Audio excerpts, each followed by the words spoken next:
Hello guys, how are you all? Hope all of you are very fine and are safe at your homes.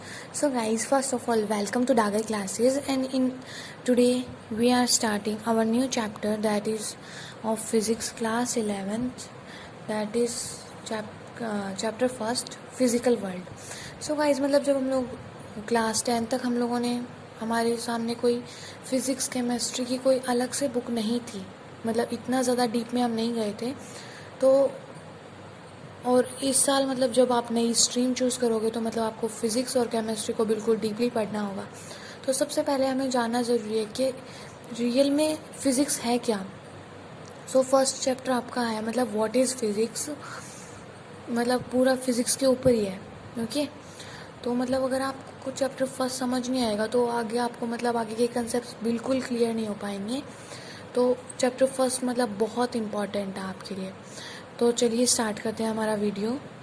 And one thing more कि भाई जो मैंने ये notes बनाए हैं ये मतलब आप लोग जब साथ साथ लिखते चलें, बिकॉज बहुत इंपॉर्टेंट नोट्स हैं, इनके बाहर से कुछ भी नहीं आएगा, तो साथ साथ लिखते चलिएगा। तो चलिए स्टार्ट करते हैं।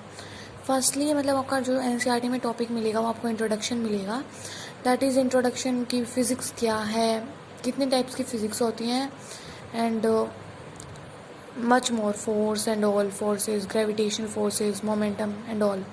तो चलिए स्टार्ट करते हैं। तो सबसे पहले तो फिज़िक्स है क्या। तो physics is a branch of science which discuss about the nature and natural phenomena. मतलब फिज़िक्स क्या है, ब्रांच है साइंस की जो मतलब स्टडी ऑफ नेचर और नेचुरल फिनोमेना के ऊपर जो स्टडी होती है उसको हम लोग फिज़िक्स बोलते हैं। अब भाई हम लोग बोलें कि क्या हम लोग फिज़िक्स को भी फर्दर डिवाइड कर सकते हैं, तो यस, हम लोग फिज़िक्स को दो पार्ट्स में फर्दर डिवाइड करते हैं। फर्स्ट है आपका क्लासिकल फिज़िक्स और सेकेंडली आपका है मॉडर्न फिज़िक्स। तो क्लासिकल फिज़िक्स देखिए क्या है। क्लासिकल फिज़िक्स में बोले तो हम लोग it is the branch of physics, physics की ब्रांच है जिसमें हम लोग किस के बारे में पढ़ते हैं, mechanics, heat, thermodynamics, sound, electricity, optics and magnetism.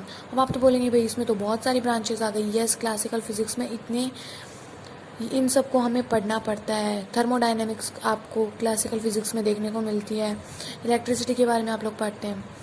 Next है आपका modern physics. Modern physics branch of physics है which deals with elementary particles like atom, nucleus, electrons, protons etcetera.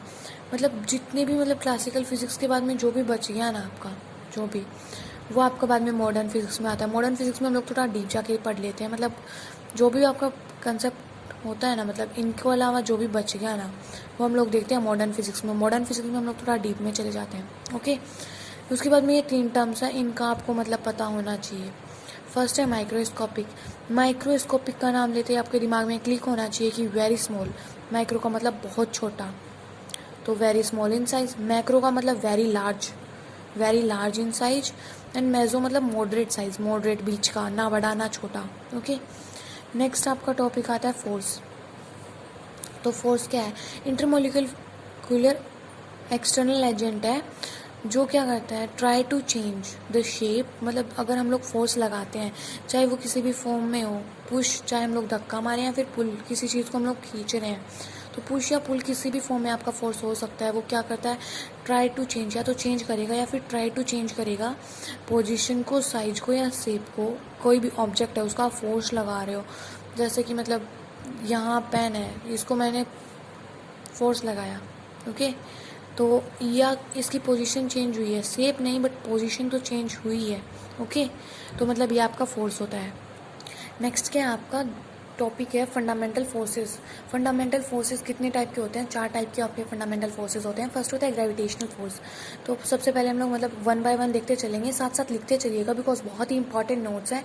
Secondly, अगर मतलब आप चैनल पर नए हैं तो प्लीज़ सब्सक्राइब कर दीजिएगा, बिकॉज हम लोग क्या है ना कि मैं यहाँ आपको चैप्टर एक्सप्लेन करूँगी बट चैप्टर के साथ साथ हम लोग इंपॉर्टेंट क्वेश्चंस भी लेते चलेंगे जो आपके एग्जामिनेशन पॉइंट ऑफ व्यू से इम्पॉर्टेंट होंगे। ओके, तो प्लीज़ चैनल को सब्सक्राइब कर दीजिएगा। तो चलिए देखते हैं ग्रेविटेशनल फोर्स क्या है। ग्रेविटेशनल फोर्स आप अपनी अर्लियर क्लासेस से ही पढ़ते आ रहे हैं, ग्रेविटेशनल फोर्स क्या होता है। तो मतलब एक बार फिर से देख लेते हैं। अट्रैक्टिव फोर्स होता है जो दो ऑब्जेक्ट के बीच में वर्क करता है। ओके, और वो ऑब्जेक्ट कैसे होंगे, या तो माइक्रोस्कोपिक होंगे मतलब वेरी स्मॉल इन साइज, या फिर मैक्रोस्कोपिक मतलब बहुत बड़े होंगे साइज में।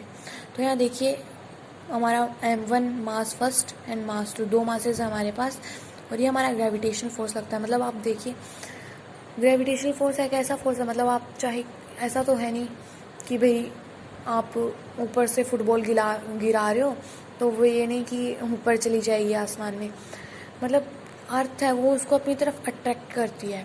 ओके, तो मतलब ऐसा तो है नहीं कि भाई आप कितना भी ऊंचा चले जाओ, चाहे मतलब कहाँ भी चले जाओ आप, ये मतलब ऐसा नहीं है कि ख़त्म हो जाएगा। अर्थ हमेशा मतलब इट इज़ मतलब एक टाइप से ये अट्रैक्टिव और कंजर्वेटिव फोर्स है, मतलब कभी ख़त्म नहीं होता ये। ओके, तो चलिए आगे देखते हैं। नेक्स्टली क्या है आपका डेरिवेशन है, that is gravitational force is directly proportional to m1 और m2, और इसको हम लोग क्या बोलते हैं, प्रोडक्ट लो। ओके, सेकेंडली है gravitational force is inversely proportional to radius square. Okay, और इसको क्या बोलते हैं, इन्वर्स स्क्वायर लो। ओके, तो जब हम लोग इन दोनों इक्वेशंस को भाई देखते हैं, दोनों को मतलब कंपेयर करते हैं, तो हमें ये मिलेगा gravitational force is directly proportional to m1 m2 upon r square. और उसके बाद में मतलब फिजिक्स में एक चीज़ तो आप लोग मतलब दिमाग में बिठा ही लो कि कभी भी आप प्रोपोर्शनलिटी का साइन हटाओगे ना तो कोई ना कोई कांस्टेंट आएगा, और उस कांस्टेंट की कोई ना कोई फिक्स वैल्यू होगी आपकी। तो जब हम लोग यहाँ से जब ये प्रोपोर्शनलिटी का साइन हटाएंगे तो हमें हमारा यहाँ कांस्टेंट होगा g, तो इक्वल्स टू का साइन लगा के g लगा देंगे यहाँ, और यहाँ g क्या होगा, यूनिवर्सल ग्रेविटेशनल कांस्टेंट होगा, और g की वैल्यू यहाँ पे आपकी होगी 6.67 इंटू 10⁻⁻11 न्यूटन मीटर स्क्वायर पर kg स्क्वायर। ओके, नेक्स्टली भैया हमने पढ़ लिया कि ग्रेविटेशनल फोर्स क्या होता है। अब इसकी प्रॉपर्टीज़ भी कोई ना कोई प्रॉपर्टीज़ तो ज़रूर होती हैं, तो प्रॉपर्टीज़ देखते हैं। फर्स्ट मैंने आपको ऊपर बताया अट्रैक्टिव फोर्स होता है, मतलब चीज़ों को अपनी तरफ अट्रैक्ट करता है। सेकेंडली क्या है, प्रोडक्ट लो और इन्वर्स स्क्वायर लो को भी आपका फॉलो करता है। देखिए यहाँ पे it follows the product low and inverse square low. Next क्या है, it is a long range force. Long range force कैसे है भाई, चाहे आप कितना मतलब पास से तो मतलब अट्रैक्ट करता ही है। आप जैसे बेड पे बैठे हो, आपने पेन गिराया तो यस वो हमेशा मतलब नीचे ही गिरता है आपका अर्थ की तरफ ही। तो मतलब जैसे कि आप 30 स्टोरी बिल्डिंग पे चले गए, आप 30 मंजिला इमारत पे चले गए, वहाँ से आपने फुटबॉल मान लो फेंकी, तो ऐसा तो है नहीं कि वो फुटबॉल ऊपर चली जाएगी, आएगी तो वो नीचे ही, है ना। तो मतलब ये लॉन्ग रेंज फोर्स है, चाहे आप कितना ही ऊपर चले जाओ, अर्थ अपना ग्रेविटेशनल फोर्स हमेशा बना के ही रखती है। ओके, नेक्स्ट आपका फोर्थ पॉइंट है, it is a central force. मतलब कोई भी मतलब सेंटर से फोर्स लगता है, ये किसी भी ऑब्जेक्ट का जो सेंटर होता है उससे फोर्स लगता है। That is it is a line of action of force through the centre of the body. मतलब कोई भी आपने ऑब्जेक्ट गिराया वो मतलब एक पर्टिकुलर लाइन के हिसाब से गिरेगा। मतलब आपने ऊपर से फुटबॉल गिराया तो वो सेंटर से फोर्स लग रहा है उसका। ओके, नेक्स्ट क्या है, नेक्स्ट आपका है देखिए, it is a conservative force. Conservative force कैसा है भाई, ऐसा तो है नहीं कि कहीं लिखा हुआ है कि इतने सालों बाद ग्रेविटेशनल फोर्स आपका ख़त्म हो जाएगा, ऐसा तो है नहीं। मतलब ये कंजर्वेटिव फोर्स है। सेकेंडली क्या आपका है, इलेक्ट्रोमैग्नेटिक फोर्स। इलेक्ट्रोमैग्नेटिक फोर्स क्या होता है भाई, देखिए आपने इलेक्ट्रोमैग्नेट के बारे में मतलब आपकी क्लास 10th में आपके बिल्कुल डिस्क्रिप्टिव टॉपिक होगा, ये बिल्कुल था जी, आपने बिल्कुल पढ़ा होगा ये। तो मतलब उसी टाइप का ये इलेक्ट्रोमैग्नेटिक फोर्स होता है, फोर्स बिटवीन टू चार्जेस। कोई भी दो चार्जेस होते हैं, that is positive negative, positive positive, negative negative. और भाई एंड वन थिंग मोर, हमेशा जो ग्रेविटेशनल आपका फोर्स होता है वो हमेशा मतलब अट्रैक्टिव होता है, वो कभी भी रिपेल नहीं करेगा किसी भी चीज़ को, मतलब अपनी तरफ अट्रैक्ट ही करेगा वो। ओके, तो देखिए, और ये जो आपका इलेक्ट्रोमैग्नेटिक फोर्स होता है ये रिपल्सिव भी हो सकता है और अट्रैक्टिव भी हो सकता है। इसी की तरह हम लोगों ने यहाँ बनाएंगे, हमारी डेरिवेशन बनी है, electromagnetic force is directly proportional to Q1 and Q2, that is charges आपके Q1 एंड Q2। फिर ये आपका प्रोडक्ट लो, ये inverse square law, and then मतलब हमारा दोनों को कंपैरिजन किया हम लोगों ने, तो हमें ये मिल गया। जब इसमें कांस्टेंट क्या आएगा, इसमें कांस्टेंट आएगा के क्या है यहाँ पे, वेयर के इज़ इलेक्ट्रोमैग्नेटिक कांस्टेंट है। मतलब वहाँ हमारा क्या था, जी कांस्टेंट था, बिल्कुल जी कांस्टेंट था, एंड उसकी वैल्यू चेंज नहीं हो रही थी, उसकी वैल्यू चेंज बिल्कुल भी नहीं हो रही थी, दैट इज़ मतलब बिल्कुल भी चेंज नहीं हो रही थी। और यहाँ क्या होगा, के की वैल्यू मीडियम के हिसाब से चेंज होती रहेगी, जैसे एयर का मीडियम है आपका, ग्लास का हो गया, वाटर का हो गया। और यहाँ के की वैल्यू अगर हम लोग वैक्यूम के लिए या फ्री स्पेस के लिए बोलें तो क्या वैल्यू होगी, 9 × 10⁻⁻ न्यूटन मीटर पर स्क्वायर और पर कूलम स्क्वायर। ओके, नेक्स्ट आपका मास ऑफ प्रोटॉन सबको पता होना चाहिए, तो बिल्कुल दिमाग में आप बिठा ही लो ये वैल्यूज़, तो बिकॉज बहुत ही इंपॉर्टेंट है, आपको क्वेश्चन निकालने में बहुत हेल्प होने वाली है, तो आप बिल्कुल इनको तो माइंड में फिट ही कर लीजिए। तो प्रोटॉन का मास क्या होता है 1.6 × 10⁻⁻⁻27 पर kg। ओके, अब भाई इसकी प्रॉपर्टीज़ देखते हैं हम लोग। प्रॉपर्टीज़ तो होती हैं। ओके, तो स्टार्ट करते हैं। अट्रैक्टिव और रिपल्सिव, जैसा मैंने ऊपर बताया, बिल्कुल इट इज़ अट्रैक्टिव भी हो सकता है और रिपल्सिव फोर्स भी आपका हो सकता है। प्रोडक्ट लॉ और इन्वर्स स्क्वायर लॉ को बिल्कुल फॉलो करता है। हाँ जी, बिल्कुल फॉलो करता है। नेक्स्ट क्या है, वेरी लॉन्ग रेंज फोर्स नहीं होता, इसका एक मैग्नेटिक फील्ड होता है, पर्टिकुलर मैग्नेटिक फील्ड में ही अपना एक्ट करता है, वरना बाहर उस मैग्नेटिक फील्ड के बाहर ये बिल्कुल एक्ट नहीं करता। ये आपने क्लास 10th में पढ़ा होगा, मैग्नेटिक फील्ड बिल्कुल पढ़ा होगा आपने। ये भी सेंट्रल फोर्स होता है, जैसा आपका ग्रेविटेशनल फोर्स सेंट्रल फोर्स होता है, बिल्कुल ये वैसा ही ग्रेविटेशनल फोर्स की तरह ही सेंट्रल फोर्स होता है। It is 10⁻36 time stronger than gravitational force, मतलब जो आपका ग्रेविटेशनल फोर्स है ये 10⁻36 टाइम स्ट्रॉन्गर होता है। मतलब आप सोच के देखिए, मतलब ये बहुत ज़्यादा स्ट्रॉन्ग होता है ग्रेविटेशनल फोर्स के कंपैरिजन में। जितनी दूर में लगेगा बिल्कुल बहुत ज़्यादा स्ट्रॉन्ग लगेगा। लॉन्ग रेंज नहीं है लेकिन बहुत ज़्यादा स्ट्रॉन्ग है ये। जितनी दूर में लगेगा बहुत ही ज़्यादा तेज़ी से अट्रैक्ट करेगा ये अपनी तरफ। ओके, रिपेल भी कर सकता है, मतलब पॉजिटिव रिपेल करेंगे, पॉजिटिव और नेगेटिव आपके अट्रैक्ट करेंगे, नेगेटिव रिपेल करेंगे। ओके, अब देखिए comparison between gravitational and electromagnetic force. हम लोग दो प्रोटॉन लेंगे, देखो MP एंड MP। ये आपका ग्रेविटेशनल फोर्स है, ये भाई इसको बोल रहा है कि मुझे तू पसंद नहीं है तो तू इधर जा, ये इसको बोल रहा है अट्रैक्ट कर दोनों को, मतलब है ना। और ये आपकी रेडियस R हो गई। ओके, डिस्टेंस ये आपका QP एंड QP ये आपका इलेक्ट्रोमैग्नेटिक फोर्स। FG आपका फॉर्मूला होता है Gm1m2/r²। इसको हम लोग लिख सकते हैं, यहाँ MP है तो MP का स्क्वायर अपॉन R²। इसी तरीके से इलेक्ट्रोमैग्नेटिक फोर्स का आप लोग लिख लोगे, कांस्टेंट लगा दिया K यहाँ पे। जब वैल्यू रखोगे आप पूरा इसको, हम लोग जब सॉल्व करेंगे वैल्यू रख के, तो हमको आंसर मिलेगा 10⁻36। तो मतलब FE जब हम इनका रेशियो निकालेंगे तो हमें मिलेगा 10⁻36। हम लोगों ने वैल्यू निकाल ली अलग अलग, रेशियो निकालेंगे तो हमें मिलेगा 10⁻36। ओके, तो FE की वैल्यू आपकी यहाँ मल्टीप्लाई में चला जाएगा तो ऑफ आ जाएगा। ओके, तो मतलब आपको ये जो आपका ये डेरिवेशन है इसको याद करने की ज़रूरत नहीं है, बस इसको एक बार समझ लीजिए। मतलब पूरा डेरिवेशन याद करने की आपको बिल्कुल भी इम्पॉर्टेंस नहीं है इतनी ज़्यादा, मतलब ज़्यादा क्वेश्चन नहीं पूछे जाते इस चीज़ से। मतलब बस इतना याद रख लीजिए कि कंपेयर करते हैं तो हमें 10⁻36 मिलता है। ओके, अब आप लोगों को कंजर्व का मतलब पता होना चाहिए। कंजर्व का मतलब क्या होता है, force can distribute note transform. ये मतलब कंजर्व का मतलब आप लोगों को सबको पता होना चाहिए। नेक्स्ट है conservative force, work done remains path independent. मतलब उसका पाथ जो होगा वर्क डन का वो बिल्कुल इंडिपेंडेंट रहेगा, वो किसी के ऊपर डिपेंडेंट नहीं होगा।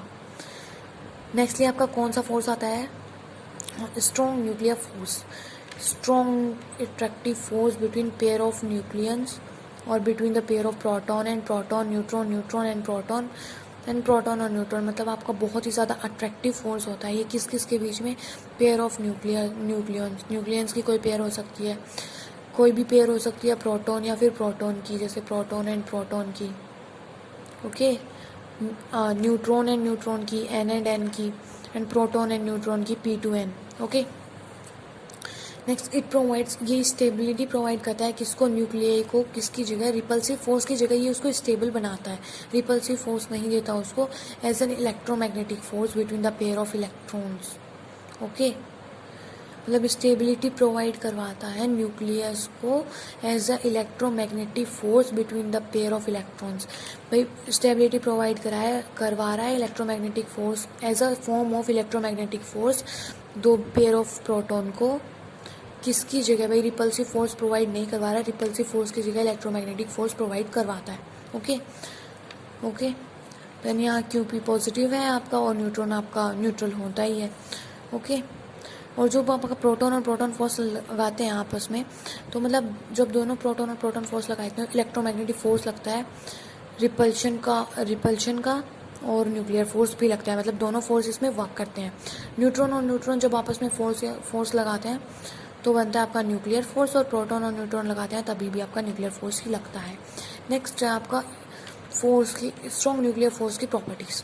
स्ट्रॉन्गेस्ट फोर्स होता है। और मतलब आपने देखा था कि आपका जो इलेक्ट्रोमैग्नेटिक फोर्स है वो कितना ज़्यादा मतलब अट्रैक्ट करता है अपनी तरफ, तो उससे भी 10⁻² टाइम्स ये बहुत ज़्यादा स्ट्रॉन्गर होता है। ओके, और ये प्रोडक्ट लॉ और इन्वर्स स्क्वायर लॉ को बिल्कुल भी फॉलो नहीं करता। और ये मतलब शॉर्ट रेंज फोर्स होता है, ज़्यादा दूर तक मतलब ये अपना असर नहीं दिखाता, एक्ट नहीं करता। और ऑपरेटिव रेंज किस में ली जाती है? इसकी टर्मी में। टर्मी में हम लोग इसको मेज़र करते हैं। 1 टर्मी किसके इक्वल होती है? 10⁻⁻15 मीटर के इक्वल। ये नॉन सेंट्रल फोर्स होता है और नॉन कंजर्वेटिव फोर्स होता है, ये आपको मतलब जैसा मैंने बताया था पहले। और इंडिपेंडेंट ऑफ चार्ज होता है, मतलब ये किसी के ऊपर डिपेंडेंट नहीं होता बिल्कुल भी। और जब distance between the nucleons become less, मतलब जब आपकी जो न्यूक्लियंस की जो भी डिस्टेंस 0.88 टर्मी से लेस आ जाती है ना, तो ये रिपल्सिव फोर्स बन जाता है। फिर है अल्फा बीटा गामा, मतलब इनके बारे में आप लोगों को पता होना चाहिए। नेक्स्ट है weak nuclear force. It is a force which acts between an electron and अनचार्ज particle neutron. Neutron और इलेक्ट्रॉन के बीच में, इलेक्ट्रॉन आपका नेगेटिव होता है और मतलब ये आपको पता ही है, न्यूट्रॉन न्यूट्रॉन होता ही है। During the beta decay from the radio active element. Okay, तो लो उसके बाद में हम पढ़ेंगे, मतलब इसके बारे में वीक न्यूक्लियर फोर्स के बारे में आपके ज़्यादा डिस्क्रिप्टिव दे नहीं रखा है, मतलब ज़्यादा पढ़ने की इसको ज़रूरत नहीं है, बिकॉज ज़्यादा इंपॉर्टेंट नहीं है ये। तो मतलब आप इतना ही देख लीजिएगा, आपके लिए बहुत होगा। मतलब नॉर्मली डेफिनेशन पूछी जाती है या तो फिर अभी इसके बारे में पूछा ही नहीं जाता, तो डेफिनेशन पूछी जाए तो मतलब आप इतना सा लिख सकते हैं, काफ़ी होगा ये। नेक्स्ट है लॉ ऑफ कंजर्वेशन। तो फर्स्ट आएगा कंजर्वेशन ऑफ एनर्जी। आपने बहुत बार पढ़ा होगा कंजर्वेशन ऑफ एनर्जी, कि भाई हमेशा जो एनर्जी है वो कंजर्व्ड ही रहती है। मतलब जब फॉर्मूला आपका दिया गया था E=mc², मतलब आपकी एनर्जी कांस्टेंट है, मतलब कभी भी ख़त्म होती ही नहीं है, एक फॉर्म से दूसरी फॉर्म में चेंज करी जा सकती है। दैट इज़ मतलब energy can neither can be created और nor can be destroyed, but it can be transform one form to another form और into the other form of energy और इनटू द वर्क। ओके, एक form से दूसरी form में change करी जा सकती है। नेक्स्ट है conservation of charge. The charge can distributed between the different bodies but it can't be created और डिस्ट्रॉयड। जो आपका चार्ज होता है वो मतलब डिस्ट्रीब्यूट किया जा सकता है, लेकिन ये ना ही तो क्रिएट करा जा सकता है और ना ही डिस्ट्रॉय किया जा सकता है। ओके, नेक्स्ट है conservation of momentum in linear motion. Linear motion में एक्सटर्नल फोर्स की एब्सेंस में जो आपका लीनियर मोशन है वो हमेशा कंजर्व रहता है, और इन रोटेशनल मोशन में किसकी एब्सेंस में? एक्सटर्नल टॉर्क की एब्सेंस में एंगुलर मोमेंटम जो है आपका वो कांस्टेंट रहता है। मतलब linear motion in absence of external force the linear momentum remains conserved, and in rotational motion in absence of external torque the angular momentum remains constant. So guys, ये हो गए आपके लॉज ऑफ कंजर्वेशन। ओके, तो hope आपको ये सारे बिल्कुल समझ आ गए होंगे। तो गाइज, अगर मतलब मेरे को उम्मीद है आपने ये नोट्स बिल्कुल बना लिए होंगे। अगर नहीं बना पाए आप किसी कारण से, तो आप वीडियो को दोबारा देखकर नोट्स बना सकते हैं। और मतलब बहुत ही ज़्यादा इम्पॉर्टेंट नोट्स हैं आपके एग्जामिनेशन पॉइंट ऑफ व्यू से। ओके, इनके बाहर आपको कुछ भी नहीं मिलेगा। एंड इवन मतलब बच्चे सोचते हैं 11th है वेस्ट कर देते हैं। नो, अगर 11th के आपके बेसिक कंसेप्ट क्लियर हैं तब भी 12th मतलब बहुत ज़्यादा आप अच्छे से स्कोर कर पाओगे 12th में। सो गाइज, होप आपको सारे कंसेप्ट समझ में आ गए हैं। सो गाइज, अगर आपको वीडियो अच्छी लगी तो प्लीज़ लाइक करें, फ्रेंड्स में अपने शेयर भी कर देना, एंड चैनल को सब्सक्राइब कर देना, एंड बेल आइकन दबाना मत भूलिएगा। Thanks for watching, thanking you, keep loving, keep supporting, subscribe to our channel for more videos for class 11th mathematics, chemistry, physics and class 10th whole syllabus of all the subjects. Thanking you for watching.